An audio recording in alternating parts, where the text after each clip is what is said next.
Laidą pristato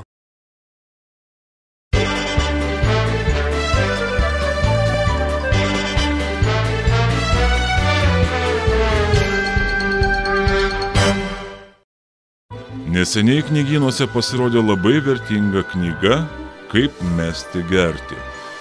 Deja, knygos pavadinime buvo padarytos dvi neleistinos klaidos. Tai kablelis po žodžio kaip ir klaustukas knygos pavadinimo pabaigoje. Plačiau miestelio naujienas aptars Palytikių klubas. Oi, kolegė, neramu, oi, kaip neramu mūsų miestelyje. O kodėl neramu? Ramu, ką tik policijos viršininkas pareiškė, kad mažėjant mūsų miesto žemės sunkių ir labai sunkių nusikaltimų. Mažėja tai gal ir mažėja, bet tai tik statistika. Bet vis tiek mūsų miestelėje labai neramu ir kas svarbiausia, kad tuos neramumus sukelia tie, kurie turi mus saugoti nuo neramumų. Kas per naujieną, dar nesu tokios girdėjusi. Labai paprasta. Taigi Dembavoje vietinis stebėjo cirką vidury dienos. Visiškai girtas saugos bendrovės darbuotojas išvažiavo į priešingą eismo juostą ir rėžėsi į kitą automobilį. Vajetau, negali būti. Gali, gerbiama kolegė, gali. O ar jūs žinote, kiek jis pripūtė alkotesterį? Na, jei buvo girtas, tai kokias 2 promilės. Nejuokinkit, kolegė. 2 promilės drįsta išgerti ir už vairo sėsti tik paprastas tautietis. Pareigūnai dėl tiek nesivargina, jie už vairo sėdėsi tik tada, kai visiškai nebegali paeiti. Na tai kiek tas pareigūnas pripūtė?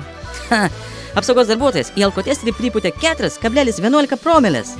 Negali būti. Gali, kolegė, gali. Bet juk daktarai sako, kad esant 4 promilių girtumui, kai kurie žmonės neišgyvena ir miršta.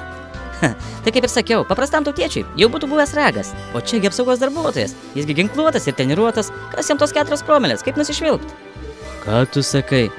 O be to, kai kas tvirtina, kad apsauginio automobilyje galėjo būti ir daugiau. O svarbiausia, visi jie buvo ginkluoti. Pareigūnai atėmė iš girto vairuotojo ginklą. Bet tu tik pagalvok, girti už vairo lakstantis apsaugos darbuotojai ir dar ginkluoti. O jei būtų įvykęs konfliktas su kuo nors, taigi būtų kaip breiviai, kai visus iššaudė? Taip, kolegė, taip, su 4 promilėm alkoholiu smegenyse labai lengva šaudosi į bet kokius taikinius. Kaip sakoma, jūra iki kelių, arba ne, Dembava iki griovio.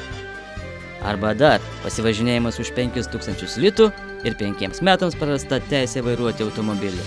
O taip pasivažinėjo.